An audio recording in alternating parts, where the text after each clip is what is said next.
Salut, ça va?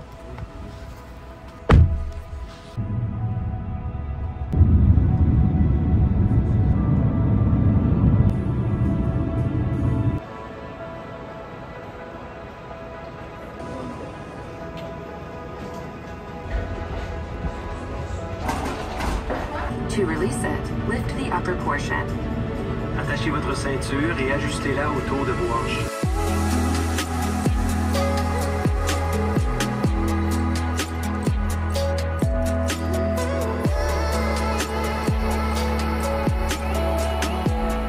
Ok, je viens d'arriver à Pearson, l'aéroport de Toronto. J'ai fait 1h25 de vol depuis Montréal, donc un petit Montréal-Toronto assez rapide.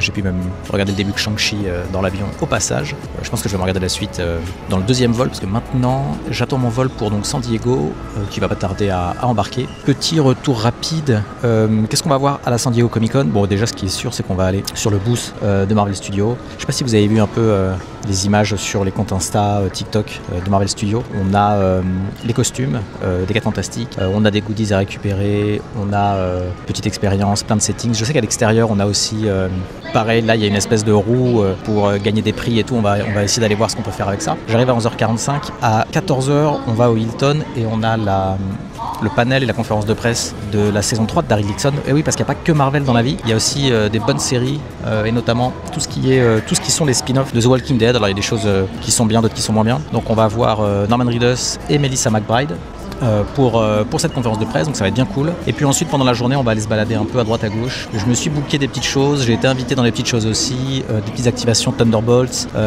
voilà, des choses à droite à gauche. Je vous montrerai ça plus tard. Et en attendant, j'attends l'avion pour San Diego.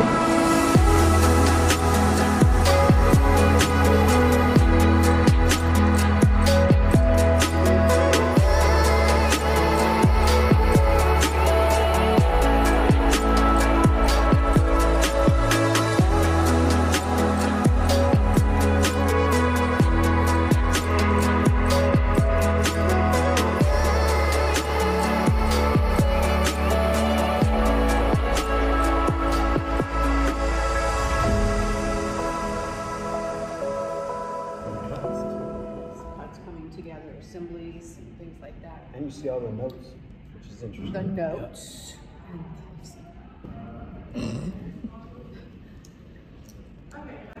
Hi. Hi.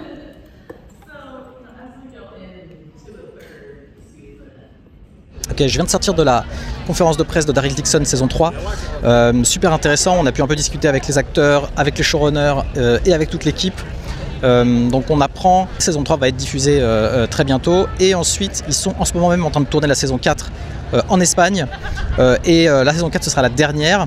On a posé la question de savoir si vraiment c'était la fin de Daryl et de Carol, de leur amitié, etc.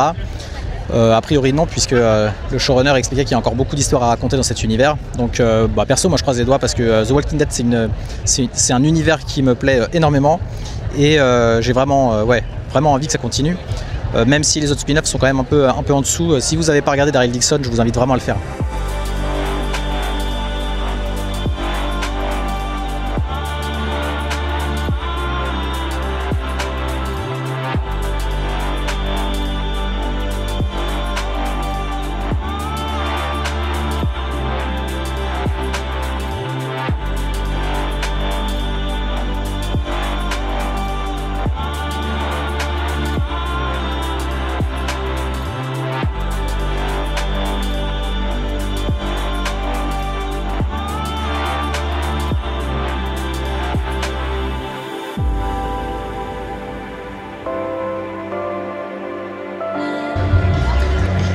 Ok les amis, alors le Comic Con c'est pas que des conventions, des panels, des conférences de presse et un exhibit hall avec plein d'auteurs de comics qui font des signatures. C'est aussi plein d'activations marketing.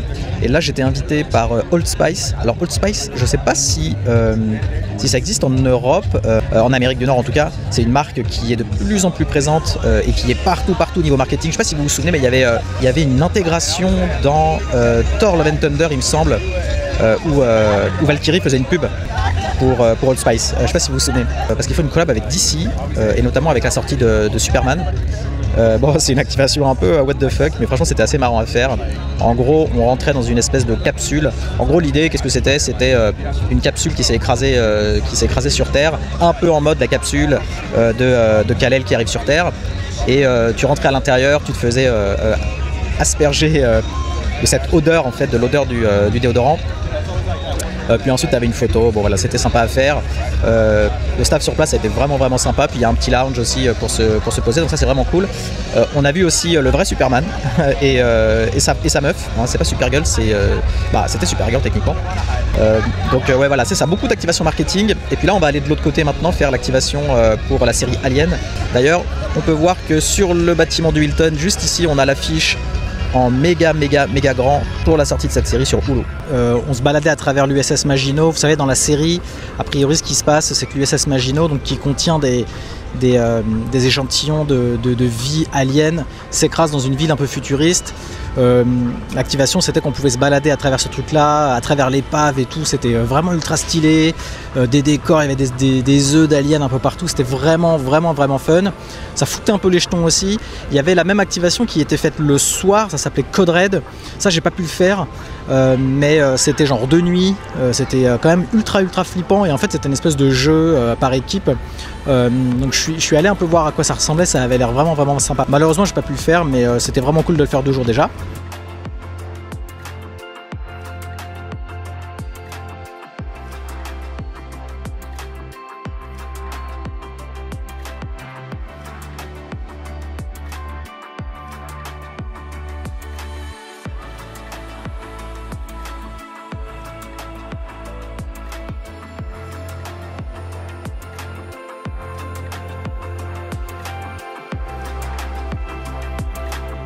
Et puis ce matin, on a fait aussi une petite activation avec Coca-Cola pour la sortie de la série limitée, la canette série limitée Star Wars.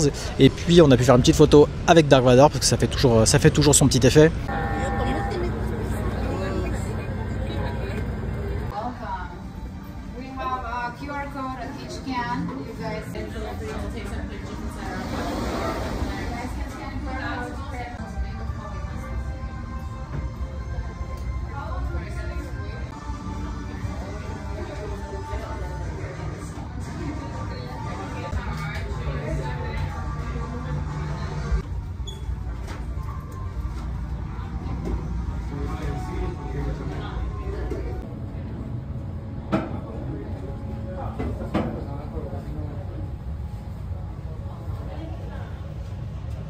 Basically, we're each going to break ourselves. So we're a group of 3, another group of 2.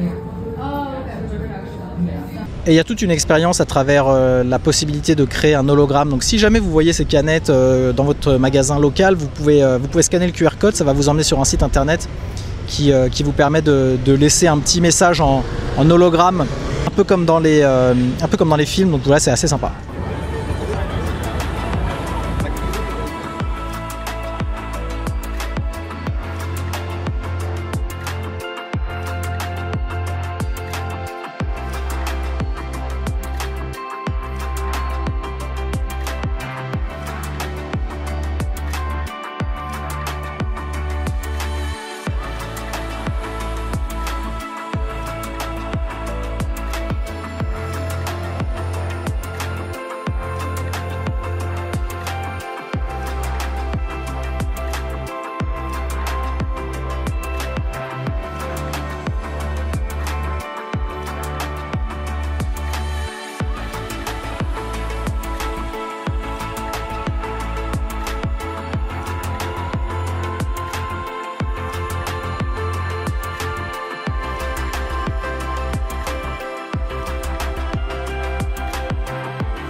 Et là, normalement, j'ai rendez-vous avec Herbie, le robot déjà mythique des 4 Fantastiques.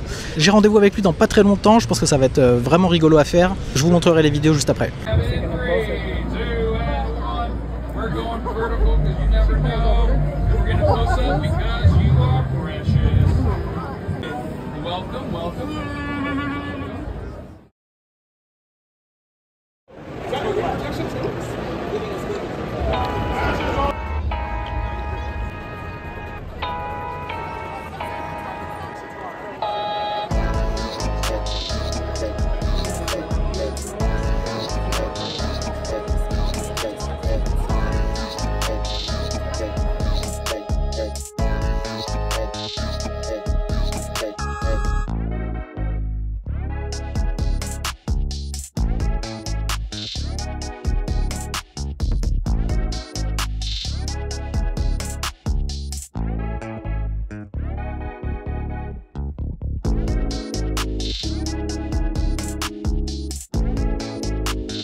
Something that feels great, feels, you know, really in a really hopefully beautiful way.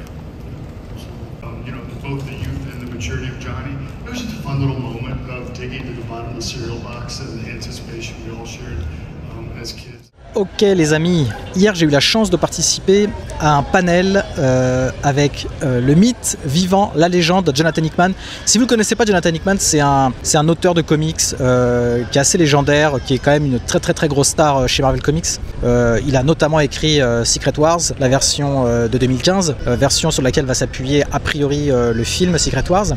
Mais il a écrit aussi des runs mythiques, en tout cas pour moi, des 4 Fantastiques notamment. Et c'est aussi là-dessus que c'est basé le film 4 Fantastiques. Et en fait ce panel ça parlait de comment est-ce que les auteurs, comment est-ce que les créateurs du film, et pas forcément le réalisateur Mike Chapman, mais comment ces gars-là en fait ils ont intégré les auteurs et comment est-ce qu'ils les ont intégrés à la création du film. On a appris notamment, ça on ne savait pas, que tous les auteurs assez iconiques comme North, Jonathan Hickman et compagnie, Bagley aussi je crois, si je me rappelle bien, tous ces gars-là en fait ils ont été invités à Londres au studio de Pinewoods pour rencontrer les acteurs, découvrir un peu le set, ils ont découvert Herbie, ils ont découvert plein de choses. Ce qui est vraiment cool c'est qu'ils ont fait toute une vidéo là-dessus. Ils nous ont montré aussi que la Yancey Street à New York qui existe, et ben en fait ils ont travaillé avec Marvel Studios et avec la ville de New York pour la renommer Kirby Way. Et c'était super émouvant parce qu'en fait il y a des gens de la famille de Jack Kirby qui étaient là, ils ont fait une photo tous ensemble, donc vraiment c'était vraiment cool. On comprend aussi tout l'hommage qu'a été ce film. En fait Kevin Feige avait expliqué que ce film là du début à la fin c'était un hommage à Jack Kirby, et là de plus en plus on s'en rend compte avec un peu tout ce qui est sorti, donc le fait que ce soit la Terre 828 par rapport à sa date d'anniversaire, etc.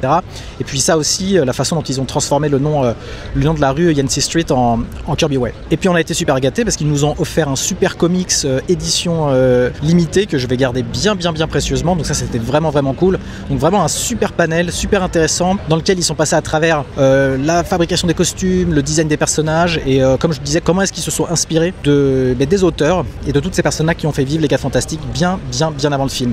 Donc vraiment cool de voir qu'il y a des ponts entre Marvel Comics et Marvel Studios. Clairement c'est ce qu'il faut faire.